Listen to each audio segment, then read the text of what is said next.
Hello, hello, hello, y bendición. Welcome to Pero Who Am I? A podcast about self discovery and the life of a modern day Latina with your host, Lisa Marie. So, this week's Spanish lesson of the day is going to we're going to continue on the Hispanic Heritage Month, and it's going to be the difference between Hispanic, Latino or Latina, Spanish, and Latinx. So there is a difference between being any of those four. Um, Being Hispanic means that you are from a Hispanic country or from a Spanish speaking country. Whereas being a Latino or Latina for females, it generally refers to someone who is from Latin America. And now remember that Latin America also includes Mexico, Central America, the Caribbean, and South America. Whereas the term Latinx is a gender neutral way of saying Latino or Latina. And it's starting to appear more and more between the younger generations of the Latino Latina community. And then there's Spanish. So Spanish is a language, but it's also a person that comes from Spain. And just because a person speaks Spanish, it doesn't mean that they are Spanish. You know, the difference between all of them is, I personally think it's just one, it's where you're from. Um, and I refer to myself as Hispanic, but I'm a Latina. Um, my family comes from the Caribbean. I'm pretty sure that generations ago, we all came from Spain at one point or another. But my family speaks Spanish. We're from the Dominican Republic and from Puerto Rico. And so I will refer to myself as a Latina. So you're asking, all right, Lisa, where is the Spanish in this? So to say Hispanic Heritage Month, you want to say El mes de la herencia hispana. El mes de la herencia hispana or hispano. And that's going to be your Spanish lesson for this week. And that's going to bring me to my next segment of Dear Diary. And this week I have a special guest, Jessica Castro from Married at First Sight. And I had such a pleasure interviewing her and just chatting up with her. I really hope that you guys enjoy listening to this episode as much as I had just chatting it up with her. Very down to earth, very real raw. Said it like I love. Just said what was on the top of her mind. And so, without further ado, I'm going to have a brief little ad break and then I'll have a conversation with Jessica. Hey. So I just wanted to start off by letting you guys know that Idea to Launch Academy is going to be launching its intensive course with the one and only Carla Wilmaris. If you've been thinking about starting a podcast and you're just not sure how to get started, I highly suggest that you go on over to Idea to Launch Academy and get signed up for her intensive course. Carla will walk you step by step on everything you need from the equipment all the way down to the outlines. She guides you every step of the way. And with her intensive course, you meet with her on a weekly basis, and she's literally right there to guide you through the entire process. So go to Idea to Launch Academy. I will provide a link in the show description so that you can just click on it, get signed up, and be on your way. All right, ladies and gentlemen, today I am joined with Jessica Castro, who I've personally known from Married at First Sight season 2. She's also an inspirational speaker. And Jessica, if you don't mind, go ahead and introduce yourself. Sure. Thank you so much for having me. As you said, my name is Jessica Castro. People know me more than anything else for being on Married at First Sight season 2 that was based here in New York. This December, I think it's going to be 6 years already, which is insane. It doesn't feel like just yesterday, but then sometimes it does. And also, because of that experience, I realized I wanted to be able to help others, which is why I started doing inspirational speaking. I am also a mentor to, she's now a freshman in college. We actually met when she was a junior in high school. So I've been helping her along the way. Awesome. Yeah, and I am a soon-to-be mommy, which I'm so excited for. I am excited for you. I'm excited for Thank you. So, you. like I said, I've followed your journey from Married at First Sight. I Mhm. thought it was I watched season 1, didn't really care for it. And then when they started giving the previews for season 2, and I was like, oh my God, there's a Puerto Rican on there. And that, and then I was excited for that. I was like, okay, I can feel this. Yeah. I applied to be on the show. Oh, did you now? I Okay. did because I was single for so long, and I was like, well, it's not gonna hurt. Let me go ahead and Right. apply. Exactly. What is Um, it to lose? I'm glad I did it. Because then it's like, I don't know if I want all those cameras on me. And yeah, That's no, I'm funny. actually super Yeah. shy, and I'm not the one in the group that's always front and center. So I feel like Yeah. that show would definitely have put me front and center. Oh God, that's amazing. Yeah, no, it's definitely the most unique thing I have ever done in my life. And I'm not the girl that does things like just out of nowhere. I always sort of try to have this plan. But when I heard about it for the first season, because I actually signed up for season 1 and I Mhm. went through the whole process, and then I was on the verge of waiting to hear if I was matched or not, and I wasn't. And then they reached out for season 2, and I watched season 1, and I remember it at the time being such a success and just being like, oh my God, they really want these marriages to work. They're doing like the best that they can, whatever. And then I was just like, all right, well, season 2, here we go. And I was like, well, what's the worst thing that could happen? They're gonna like marry me off to a crazy person. I mean, come on, it's crazy, right? But yeah, so, and I was just like, you know what, let me just go for it. I was single for a really long time at that moment, and same, like you said, I feel like I had nothing to lose. And I've always, I mean, not anymore, but I've always felt like, that part of my life was missing. Right. The not the love part, because I come from a very loving family. Like, we are Hmm. super close, especially me and my mom. But like my sister, she had kids, my brother had kids, and I always just felt like I was missing a partner to make me whole, Hmm. as we all, I guess, have this picture embedded in our brain that we're supposed to have, a lifelong partner and children and a house to feel whole, which, Correct. when I say it out loud, just sounds crazy. But I It, feel like that's just what's embedded in our brains, right? it is. That's what we're Or is it taught as just me? little girls. No, no, I Right. know. As little girls, you're taught that you're gonna get older, you're gonna get married, you're gonna have kids, you're gonna have your white picket fence, and you're And supposed that's to going to do be the this perfect life. Yeah. right, and then you're supposed to do it by a certain age at that. So it's Oh, like right. that's the caveat. Exactly. So and that was the reason why I did the show. I was like, this literally could be my fairy tale ending. Hmm. Boy, was that wrong. I had such high hopes for you guys. I think a lot of people did. I Yeah. remember, just when the show was airing. Now, I don't know if you know, but, and I've said this quite a few times, so we don't know, like, when we're in the process, the cameras are just rolling 24 Hmm. 7. I'd go to work, I'd come home, and boom, we'd start filming right away. The weekends were like 12, 15-hour days. We'd shoot and shoot and shoot. So we don't know how they're going to edit it. We don't know what's going to be out there. Hmm. So when the show airs, we are watching it with the world for the first time.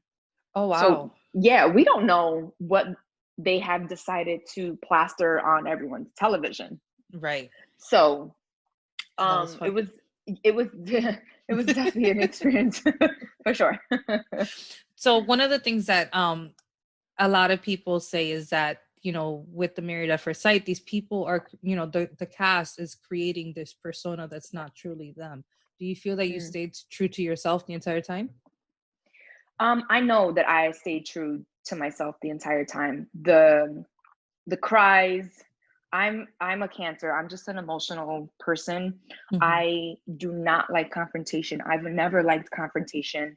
I was bullied as a child, so that for me was just, it was just never in me to be loud and just be that, just be that person. I've always really been to myself, and I really went in to that experience with an open heart and an open mind, because again, I really thought that I was going to walk away with love and that was going to be it. So I put my all into it. I mean, every single thing that you saw from me was genuine. And I obviously learned later on, after doing the show, that they cast people to mold into these characters. Like they know what they want, and then so they pick the right people and just trying to, we're characters to them.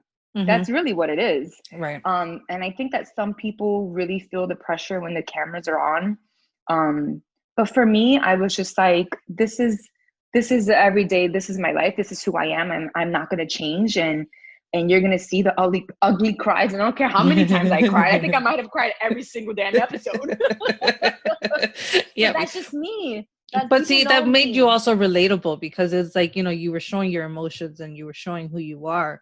And for like my listeners that don't really know what Married at First Sight is, it's you're matched up, right? And then you guys are together for what, 6 weeks? That's correct. Yes. So they have 4 experts, and the experts do what they're supposed to be doing, their due diligence and doing the background checks and like all of these things. And then they find us our perfect match. But the kick is we don't meet that person until the day of our wedding. So literally, I did not meet him until I was in a white dress in front of 25 family members of mine, 25 family members of his, and we got married right there. And that was, oh, hey, hi, I'm Jessica. How are you? Like, let's do this. And I know a lot of people, it really is an arranged marriage, right? And arranged marriages have been going on for centuries. Right. It's just never been televised the way that it, and the show's still going on the way that it is. So, and I know people probably, I've seen throughout the years, I've seen a ton of messages where people are like, oh, they're making a mockery of marriages. And I understand why people feel that way. But I personally, and I could speak for myself, I could speak for Jacqueline, and I could speak for Davina, when I say that we went in there really hoping and wanting these marriages to work. And that was the reason why we signed up. We had no intentions on ever making a mockery out of marriage, because that was our ultimate goal. That was the reason why we signed up. So, there have been some successful marriages from the different seasons. I've seen a couple. I know, like the very first season, Doug and can't think of her name right now. They've She's got not relevant. That's why. Sorry. Well, and that was the Boricua that just came out of me. Sorry, I couldn't help it. Yeah, no, but I've seen a couple, what they call successful marriages, and people say that it doesn't always work out, but I'm like, you can arrange me with anybody, if the compatibility is not there, it's not there. Like, exactly, you can't force a marriage, you can't force the love to happen. It's not going to happen. You can't force the connection. Yeah, correct. So now that you're past the show, past the season, all the fun stuff is also over with. You like you said, you're going to be a mommy now. Like, how does that feel? Oh my God. Honestly, it's been the greatest experience thus far. I am already 6 months, so I just feel like it's flying by. It wasn't something that we were planning, it just happens, but we are really excited. We're both going to be first-time parents. And so, there's still a lot to be done. But I think, that we're just taking it day by day, and we have such a huge support system. We know that the baby is just going to be, baby's already so loved.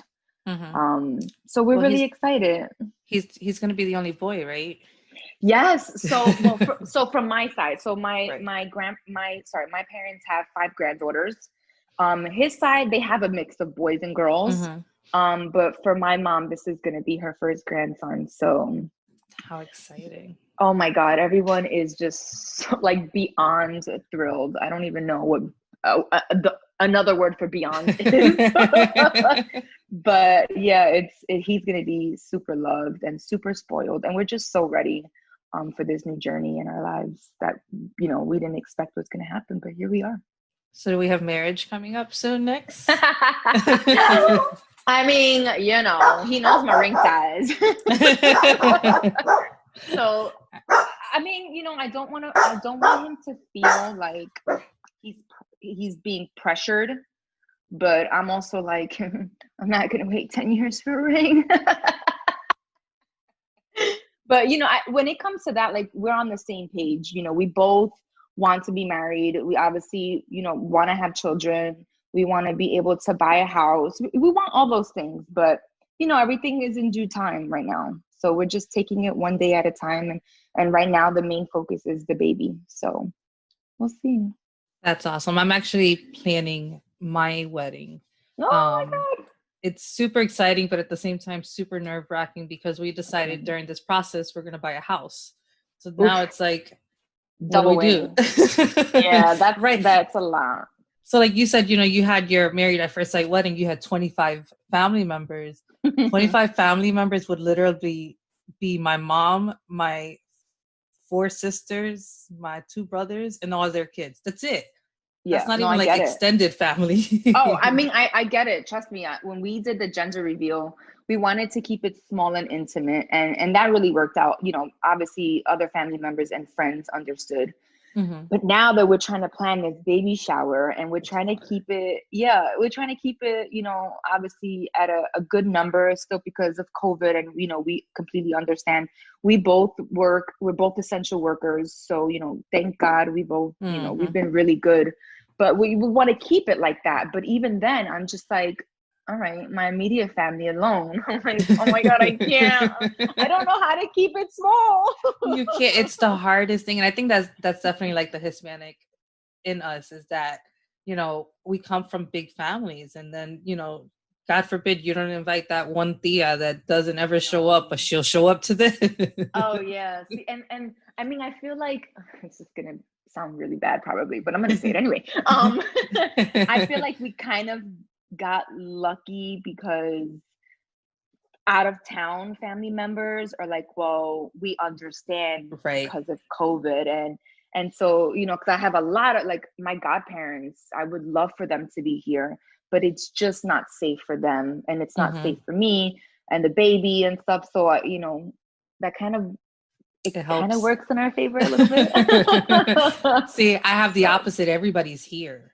Everybody, I live in Florida, so everybody is here. So I'm like, how do I not so I think we've decided we're just going to kind of elope and then later on do the big ceremony. Nice. Yeah, of course. Should be exciting. Where in Florida are you? I'm in Tampa. Well, no, so is my sister. I know. My sister, my brother actually just moved to Tampa too. Did he? Yeah, that's awesome. Yeah. So I'm actually I'm on the outskirts of Tampa. I'm in Zephyr Hills, which is the next city over, next county. Okay. Over. But if I say Zephyr Hills, everybody's like, "Where's that?" But you say Tampa. Yeah, and people are like, "Oh, okay, all right." Yeah, I know that.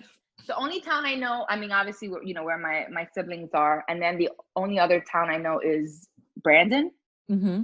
That's it. So I'm on the opposite side of Brandon. Got it. Okay. Yeah. And then other than that, I just know Tampa. That's it. So you from Tampa, you go right to go to Brandon, you go left to go to Zephyr Hills. So I'm just on the other side.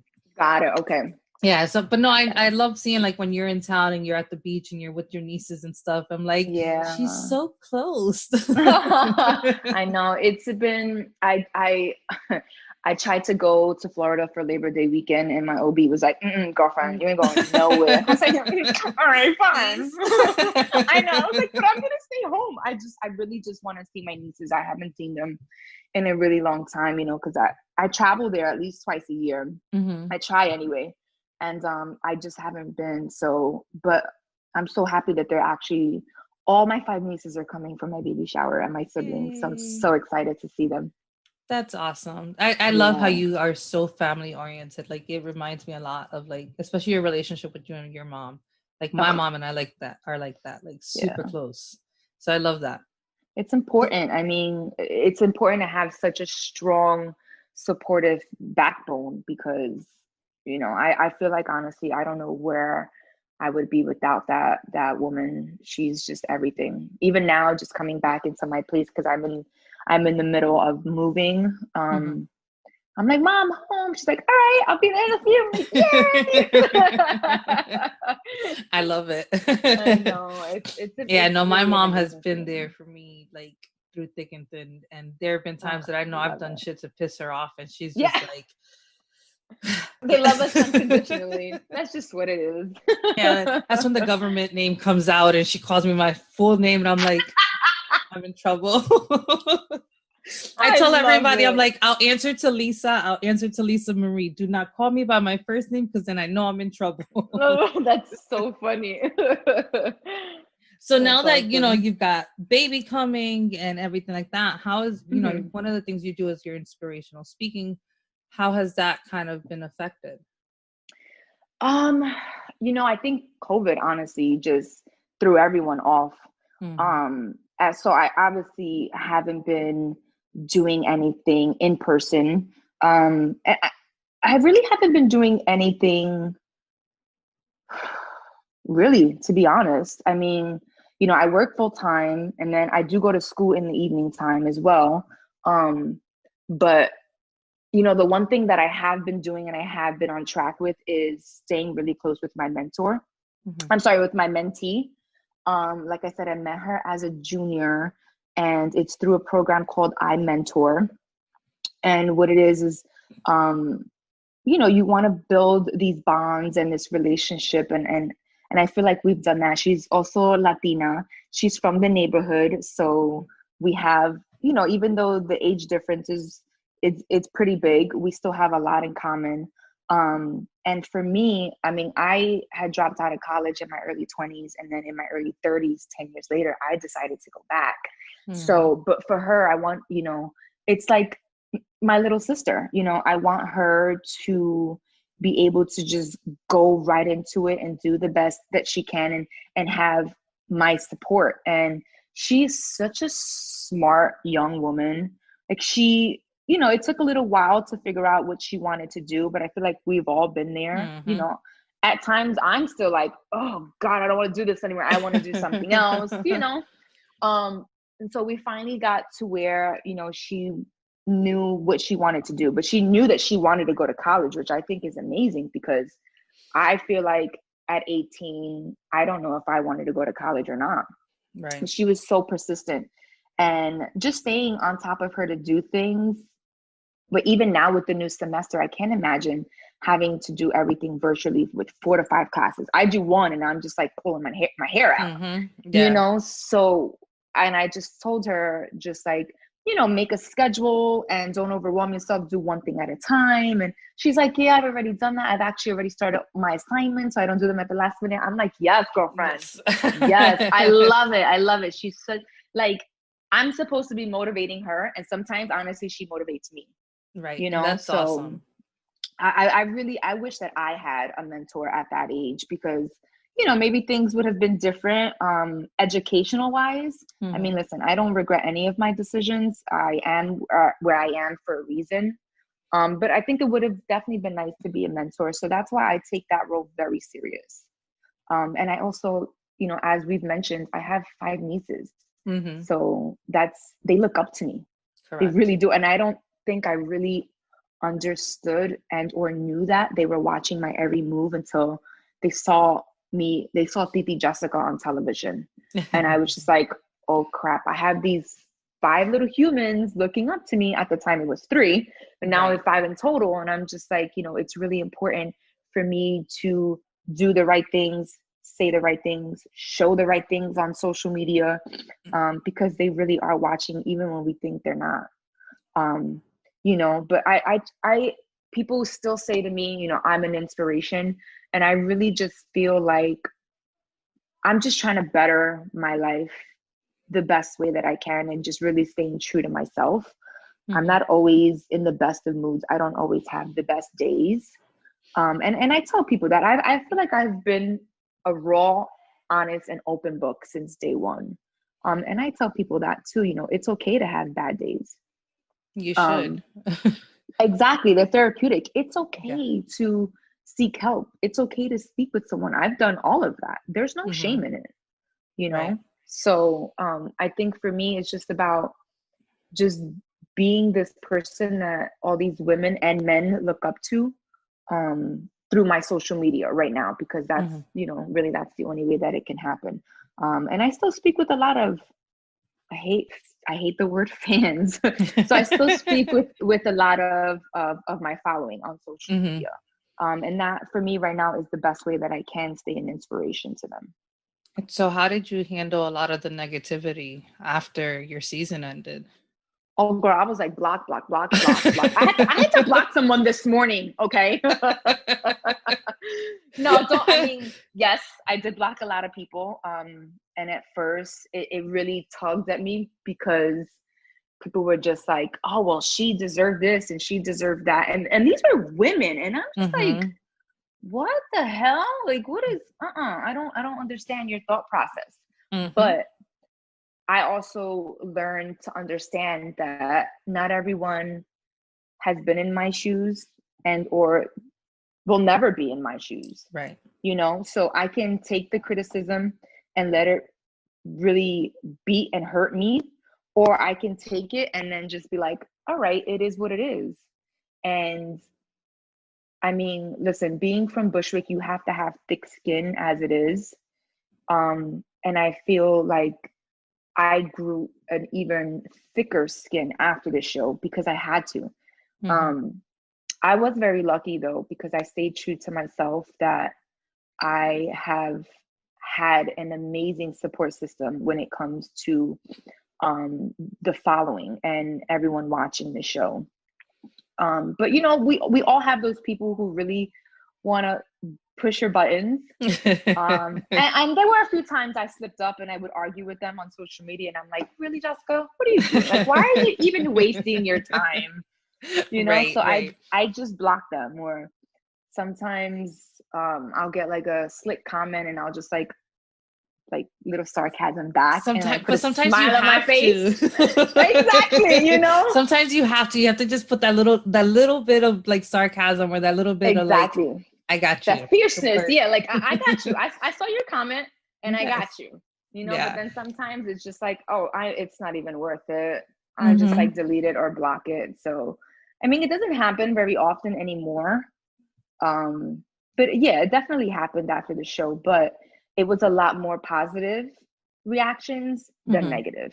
I can't say the same for him, but Well, exactly. so initially, like I initially was following both of you guys, and then like personally, it was like some of the comments that he responded to people that made me be like, I don't need to follow that type of negativity, because it was like just outlandish stuff. But one of the things I admire about you is that you've got your friendship with Davina and Jacqueline. You guys were all on the same season, so you can kind of understand where each other's coming from. Absolutely. And I think that was exactly the reason why we bonded so well, because obviously Davina has her family, Jacqueline has her family and her best friends. I have my family and my best friend, and we all have our different outlets to speak with. But when it really came down to this experiment, we were literally in each other's shoes. And so we knew the process. We knew how, each one of us were feeling. So we were definitely each other's backbones. I'll never forget the day I met both of them. I mean, Jacqueline is as much of a firecracker on television as she is in person. And Davina is just as outspoken as you saw on television that she is in person. And we love each other for that, because we are so different in so many ways, but we do have that similar factor of, doing the show and really wanting the best out of it, and marriage and all of that. And we've grown this very special bond. And even though we don't see each other now as often because they have families and, everyone just has really crazy schedules, we still make the time to at least have a video chat every few weeks. And that's really special. Yeah, we're still really close to this day. Yeah. Which is, those are my girls for life. We have our friends, of course, but we just have this special bond, and I don't think that friendship will ever end. At least I don't hope so. Mm-hmm. No, you guys are like, I love seeing when you guys get together or, just for your random night outs and stuff. I'm like, that is freaking awesome. That's so awesome. So one of those the days used to thing be so fun. now we're all mommies. You can still have fun as a mommy. No, I know. Just get a babysitter. Definitely. Definitely. That's one of the things that I always say is like, don't lose yourself just because you're becoming a mom. I've got 2 teenagers. I've got a 13 and a 14-year-old. And there were days that I felt so guilty about going out or doing something without them because I'm like, I'm a mom. I'm supposed to be with them. But then it's like, after a while, it's like, but I'm also a person. Like, I'm also me. Exactly. So don't lose yourself. No, I definitely won't. I'll remember that. Thank you. So I do want to touch on some of the volunteer work that you've done because I felt that, like with Irma and Maria hitting Puerto Rico, some of your women empowerment movements that you've done, and then a lot of the charities and stuff that you've worked with for children, like that's super empowering. Like, you mind speaking on some of that? Sure. Giving back is something that I have always had in my heart to do. I just never had like the opportunity to give back because, we struggled as a family just in general. So it was like, how can I give someone something that I don't have? Right. But as I got older, I've been, very lucky and very blessed to be able to give back. And whether that be, doing a toy drive, whether it be, donating my own personal clothing that I still do to this day, instead of just throwing it out in the street. I make sure, I call the church, they come, they pick it up. But the biggest opportunity that I did have was when Maria hit in Puerto Rico. And I knew someone from the neighborhood in Bushwick, and he had seen, me from the show, knew that I was, Latina from Bushwick. And he reached out and said, hey, listen, I work for this nonprofit and they're going to be traveling to Puerto Rico. And I really want you to meet the person in charge because I think that you would be a great asset. And we know that you have family there. I was like, okay, I think that would be amazing. I would love to, because when the storm hit, I have family there. And I was just like, oh my God, I have to go. But I didn't have anyone to go with me here in New York, and I wasn't just going to go alone. Right. They had no power. They had nothing. So when this opportunity came, I was like, okay. So I met with the head person in charge, and he was like, we would love to sponsor you. We would love to bring you with us.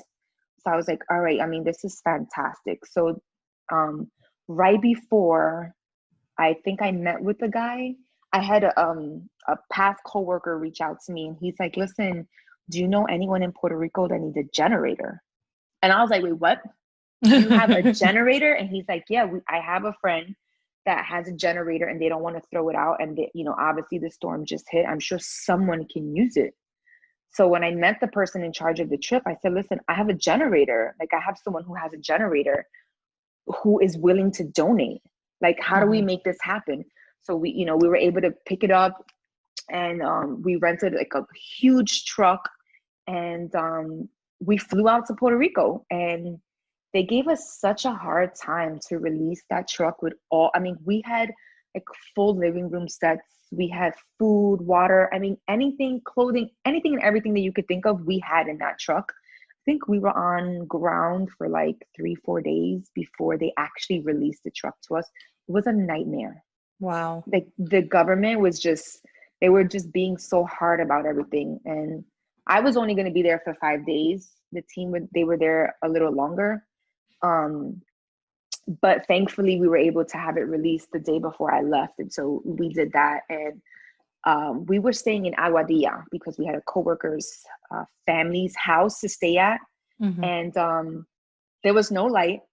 We just had freezing cold water, and we were just like, all right, well, this is what it is. Like, if the people on the island can deal with this, we can deal with this for a few Yeah. days and do what we came here to do. And that's Mm-hmm. exactly what we did. I just promised, I just asked for one thing from them. I said, listen, you know, I have family in Ponce. It's a drive, and I would imagine with the roads being really clogged up, it's going to be even longer. I said, but I need you to promise me that we are going to make a trip there, even if I have to put down my own personal funds to bring them things. Mm-hmm. And yeah, we took it should have been a 2-hour drive, 4 hours it took us to get there, but we made it. And I was able to see my grandparents and all of my aunts and give them things. And then they were able to distribute food and all the other necessities within their community. So that felt really great to do. And we were able to make that trip twice, actually. Mm-hmm. So it's been a huge blessing to be able to do that. That's awesome. My fiance's family has family in Ponce, and his uncle passed away this past week. We were gonna fly over. Sorry. Yeah, it's affecting him. But we were gonna fly over, but then it was like, you know, there's floods going on right now, and there's so much happening now that I was like, you know, babe, I really don't think it's a smart idea for us to go, because neither one of us have been to Puerto Rico in so many years. I think it's been last time I went to Puerto Rico I was 18, and he hasn't gone in over 20 years. So Wow. I'm like, I don't know the area. I don't know nobody there. Like, right. I'm not comfortable renting a car and driving and then getting stuck in one of those landslides or something. Like, I was like, I don't think it's smart. I said, let's wait a little bit. We'll go back. We'll go see, you know, the rest of your family. But yeah, I was looking like from Aguadilla, it's like an hour, like 2 hours. And then from San Juan, same difference. Like Ponce is like right there in the middle. Right. It really is. And it's all campos. So it's really hard to really get to. I mean, we definitely had, I remember one of our trips, we definitely had a scare. I mean, the road was like this tiny. And I just remember literally being in the back seat with just like my head in my stomach. And I was like, I can't do this because, and you could feel the back wheel just like sliding off. And I was like, oh my God, we're going to die. This is crazy. I can't do this. But, and that was probably the most terrifying thing. But, you know, we went there and we didn't complain. We were up every day at 5:30, and we get back home really late. But it was really just such an amazing feeling to give back to, especially our island. Like I've never had the chance to do that anywhere. So I feel very lucky to be able to do that. And, you know, I just love giving back to others, because why not? If you can, do it. Right. You know, little donations here and there. Like, obviously I don't make a ton of money, and, you know, I haven't been on TV 6 years. Like, I work a full-time job. I'm just a normal person, just like everyone else. Don't let that blue check fool you, y'all. Because that shit ain't paying my bills. Right. It's really not. Like, sometimes I wish it was, but whatever. That's a whole other story. But, you know, if I can ever give back at any time in my life, then that's just what I do, because it makes me feel really good, and I want others to have something. Right. You know? Right. And sometimes, you know, one of the biggest things, like I tell my kids a lot, we may not have the money to give, but if we can give them an hour of our time or 2 hours of our time, like that sometimes is worth more than the actual money would be. Absolutely. Absolutely. For sure. So what do you do? Like, what do you have lined up going forward as far as, like, you know, for your panels, your discussions, stuff like that? You know what? I think it's just, I hadn't focused on things in a really long time because of work and school. And right now, well, at the moment, school was my number one priority. Right now, my number one priority is staying healthy for the baby and just really focusing on that role in my life. And, you know, right now I have an amazing publicist, Ali, who you've been in touch with. And so we are trying to, you know, plan some things out. We don't have really anything set in stone right now. And that's okay, because between moving, a new job, a new semester, a baby, trying to plan a baby shower, girl, I'm a mess. You're like, where on my plate am I going to put? Yeah, exactly. I am a mess. Like even this morning, I'm just like, oh my God, what is happening? How is it already 12 o'clock and I'm still not where I need to be for this interview? Like what's happening? that has been my life. But Allie has been really helping me out with sorting the business side of things. Oh, and then I also started a new business venture. Go figure. Like all these things. So I'm just like, Allie's, you know, she's been really wonderful with that. So she's working on those things, and then, you know, we'll see what happens. I'm not really putting the pressure on that so much. You know, things come our way, and we see if it makes sense for my brand, then that's what it is. But like even this, like I haven't done a podcast in such a long time. So I really appreciate you having me on. And then being Latina, I was like, well, who the hell says no? Like who says no to that? I told Allie, I said, we're going to make this work. I just need it to be on the weekend and maybe not so early so I can spin a little bit. But nothing, because I was up at 8 o'clock in the morning like this in front of the TV. Because he was hungry. See, I'm not a morning person at all. So I was like, let me not shoot myself in the foot and schedule this for 9 o'clock in the morning, knowing that I'm going to be rolling out of bed at 8:45. Like, let me not do that. Oh yeah, no, girl. I would have told Allie, you know, that's not going to work, right? I'm not a morning person at all. Neither, so I was like, let me do like the middle of the day. That way there's nothing. I can't be like, okay, I'm going to sleep into this time. No, it was perfect timing. Perfect. Yeah, timing. no, absolutely. And I'm really glad to have you on. Thank you. No, seriously, thank you so much. I know that it was sitting in my email for a little bit, but I was just in this transition with so many things. I was like, I can't respond to this, nor do I have the time for this. And then Allie just came right back in. I mean, not that she ever left my life. We've always stayed in touch and stayed friends. But then when we decided to team up again, I was like, can you just like do this, please? Like, just like set it up.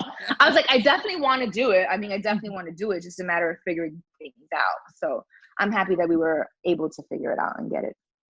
Well, I will say I had said that. I remember when I emailed it, I was sitting at my desk and I sent like a bunch of emails out. And I was like literally sitting there writing down, I'm like, okay, I want this person. I want this person. My fiance is looking at me like, what the hell are you doing? I'm like, I need to send emails. I said, if they don't respond, that's fine. But I need to send these emails out. Of course. Because you never know who's going to say yeah. Exactly. And when you responded, like I was running through the house and he's like, what the hell is wrong with you? I was like, she responded. He's like, you sent out how many emails? Who is she? You have to specify now. Come on. I did. I was like, you don't know. Funny. And he's like, no. And I was like, she is from Married at First Sight. I told my mom and she's like, no, for real? You got her? I'm like, yeah, I'm going to interview her this weekend. And she's like, for real? And I'm like, yes, Ma. Oh, tell mommy I said hi. That's so She's sweet. like one of your biggest fans. She follows you on social media and everything. Does she does. Love it. And she's like, God. I love that she responds back to you. She's like, you know, she might not respond the same day, but she's normally, you can comment and she'll respond to you. And I'm like, yeah, I love that. I do. I definitely try to respond to the email, the DMs and or, you know, the messages. And I feel like that is such an important part. I mean, I remember a few years ago, I did an interview with a girlfriend and she was like, I see you respond to everything. Like, how does that, it's like a full-time job. I'm like, yeah, girl, I do it sometimes while I'm at my full-time job. Like, you know, so yeah. So, but I think it's important, you know, because people, they see me as being relatable and I want to continue to be that. And I mean, it doesn't take long at all to be able to respond. So I love connecting with fans. And that's the important part, is that you connect. And that's what makes you unique and makes you true to you, because you take that time and you know, like you said, that blue check may not really, it's important. It validates who you are in, you know, in social media world, but it also, you know, some people feel that, oh, she's got a blue check, she's going to be stuck up. She's, you know, just like the rest of the celebrity world. And then you're not like that at all. Like you actually respond back. Yeah, it's important. To me, it's important. And I know that it could be a lot, but that's just the most important, an important thing for me. That's what social media is for, to interact with people. If you're going to have it just to post and not respond, then what's the point? So I enjoy it. True. It's part of the process that I do enjoy. Very, very true. So I'm going to go ahead and move on to my next segment. And this is where I call my pero seriously. And it's one of those issues, like something happened this week, something was said, heard, and you just kind of have to stand back and look at yourself and be like, did that seriously happen? So for me this week is going to be my kids. And I ranted about them last week. And I'm going to rant about them again this week. Like I said, I have 2 teenage boys, a 13 and a 14-year-old. They're polar opposites. My 14-year-old is very calm, very like go with the flow type kid, whereas my 13-year-old is very sports, and that's all he thinks is his football. So this week we were not able to make his football game. Aww. And he was mad. He was mad at me about it. And I'm like, it's not my fault. Like, right. Circumstances happen. And it's just, the lack of empathy on, and I'm going to say on teenagers, because I'm not going to say it's just boys, is so frustrating. And it's like, you try to teach them to be more sympathetic to the world and things like that. And it's like, I want to sit there and just shake and be like, are you freaking serious? Like, right. Dude, oh my God. It's out of our control. Like, there's nothing that we could do. Right. Well, have you had anything happen to you recently that you just had to kind of sit back? I mean, working remote and taking online classes, I'm in my pajamas all day long. So my life hasn't been as exciting these days, especially with COVID. You can't really do anything. And then being pregnant on top of that. But something did happen on Friday where, I'm in a new position now. And I've been very open about being pregnant and going to school in the evening time. And, they wanted me to, sometimes I go on site just to get the hands-on experience because I'm such a hands-on kind of girl. Mm-hmm. And it for me, it needs to happen, but I can only do but so many days. And they had asked me if I could come in on Monday. And I was just like, well, I can't, because I have class right after. And typically I take a much later class, like an 8:00 class at night. But when I took this course this summer, I was able to do it at my own leisure. So I assumed that this class I would, even though I chose the 5:00 slot, I would be able to do it at my own leisure.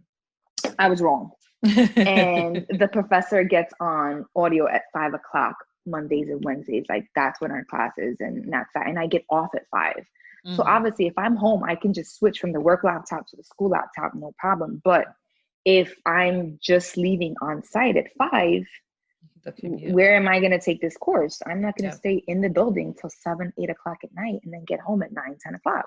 Right. Hell no, that's not happening, right? So I told, I told my manager, I was like, listen, I have class on Monday, but I could definitely make it in Tuesday. But also, what was that? She's like, well, is this going to be an issue later on? Because, sometimes, as you'll see, there's a lot of work to be done. You have to stay here past 5. And I was like, when I applied for the position, I made it very clear that I go to school at night. And that is my priority right now. I show up, I'm on, whether it be on site or I'm online virtually at work 9 to 5 every single day. And I mean, next semester I won't be taking a course because the baby will just be born because my due date is December. Mm-hmm. I was like, so right now I just can't be on site every day. But I couldn't believe balls. I'm really annoyed by it. I was like, listen here. Right. Cut me some slack. Like I was very honest. If I can't, my schedule is 9 to 5. That's what I signed up for. Mm-hmm. You can't expect me to do overtime every single day because that's what everyone has put the standards to. Yeah. I have a life outside of my 9 to 5, and I've heard from other people that working virtually for them has been tough to begin with, but they are working sometimes around the clock. And I'm just like, no, especially that I have a I have a baby on the way. Like, I'm going to be attending to my child those first few months.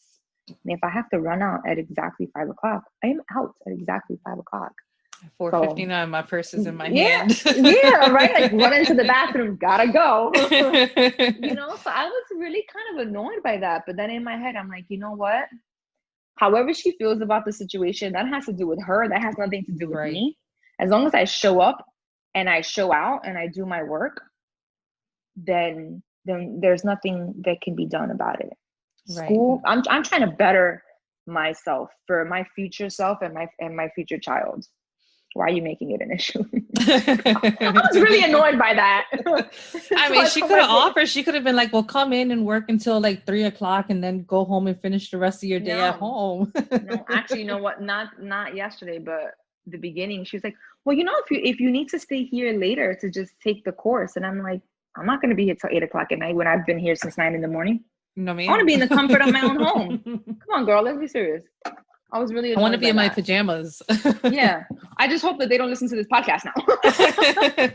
That would be a miracle. Right. Then I'll really be like, wait. Yeah, but I was just really like, I couldn't believe that. That really kind of annoyed me. I mean, I'm over it now because I put my foot down. Right. And I was like, no, I can't. I can come in Tuesday, no problem. I could do Tuesday, Thursday, Friday, no problem. Mondays and Wednesdays, I just can't do. But it was said that the position would be virtual. Mm-hmm. I'm doing on-site because I want to, You should be lucky that I'm coming on site. Right. That part.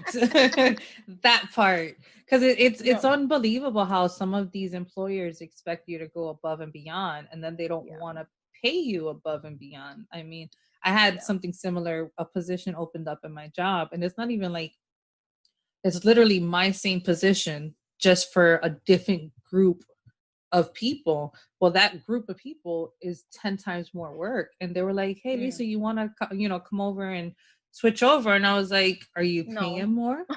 And they're like, no, it's just a lateral move. I'm like, no, why would I do that? No. Yes, some more work with same pay. Yeah. And they're like, but don't you want to like get promoted later on and do stuff? Like, you need that experience. I was like, I trained in that position for 3 months. I got the experience I needed. I know how to open up the software and move on. Like, okay. No. There you go. I was like, no, not happening. They're like, all right, well, if you change your mind, I'm like, don't sleep on it. I'm like, don't. What it is. I said no. I said no. Yes, he said what. That's it. Oh, that's so funny. Yeah, I mean, listen, through it all, I'm very grateful that we, him and I still have our jobs through this whole pandemic. Mm-hmm. Obviously, it's been crazy, scary times for everyone.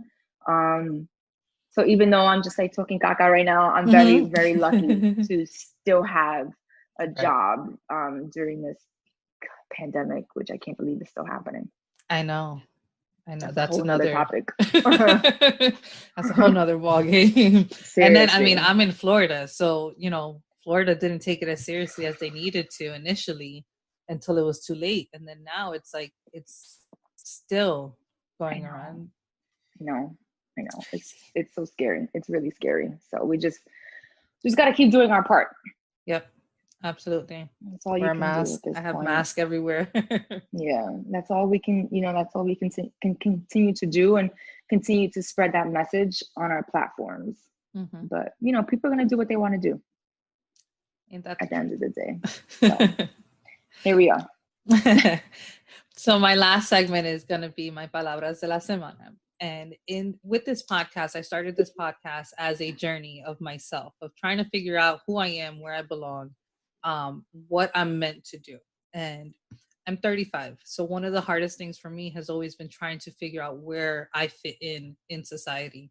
And have you ever watched like the show Being Mary Jane? I always speak on this. She always had like the little sticky notes with little different sayings, different words everywhere that she would stick everywhere. I have decided to take this segment to use words of wisdom. And I was stalking your Facebook and I saw that you have your motto like literally sitting there, and it says, to create the best version of you. And I love that. So if you could just explain a little bit why you say that.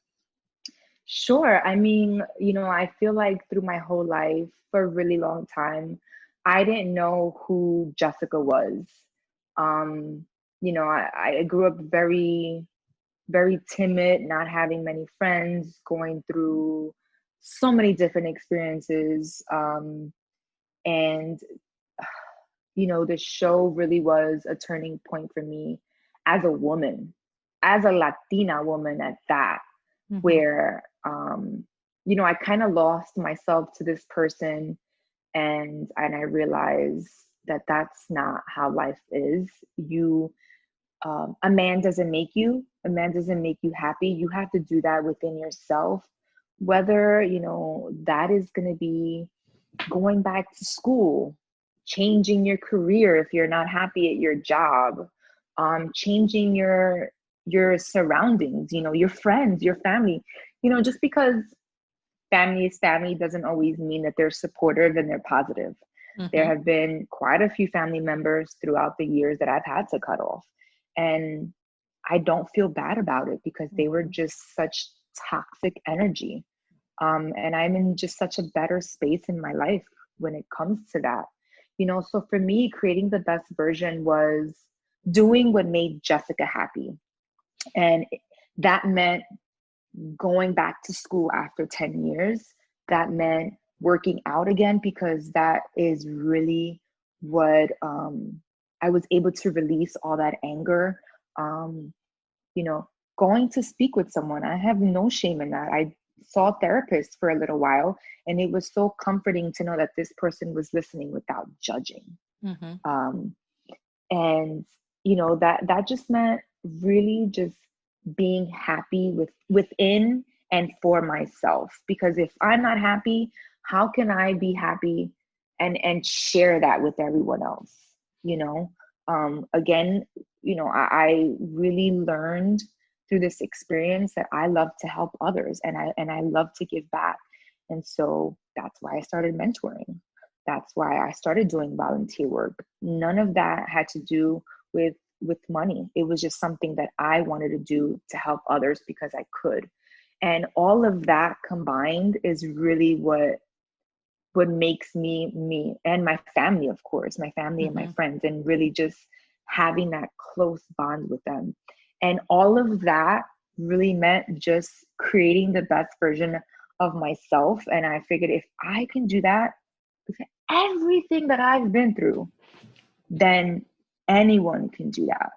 And it's not easy. No, it's not. Right. I never said it was gonna be easy. I still have really tough days. It's been really tough emotionally, going with a new job and a new semester, and just everything that's so new to me. But I know that it's all happening because this is where I'm supposed to be right now. But I'm still creating the best version of myself every single day. It doesn't stop. Even when you are at your highest peak and you're so happy, I don't think that creating the best version of yourself stops, because we're always learning about ourselves every single day. Right. Right. No, I love it. Thank you so much. Thank you. I didn't Thank realize I you. had so much to say. You're like, wait. I could do this. Well, we're gonna go ahead and end it there. It's been such a pleasure speaking with Oh, you thank today, you and I'm so much. forever grateful for you coming on. If you have any last words you want to say, I'm definitely gonna plug in your social media into the show Okay. description so people can know where to find you. Okay.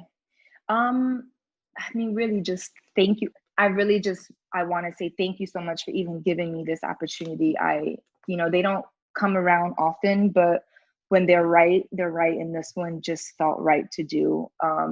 And I love also, I mean, I support everyone, but when it comes to the Latin community, I feel like it's super important for us to really stay connected and really stay, supportive to one another, with any and every project. So, I mean, I thank you for even allowing me to be on. It's been such a pleasure. I would love to do this again. Yes. Maybe we can do like a mother, like now new mom situation. Like I Yes, would we'll totally be up recap. for that. Yeah, no, so thank you. This was it was really a blessing and really a great time to do this. So I thank you. Well, mi gente, that's all for this week. If you liked what you heard on this week's episode, please be sure to take a moment to rate and leave a review on Apple iTunes. And don't forget, while you're there, go ahead and hit the subscribe button so that you'll be notified when a new episode drops.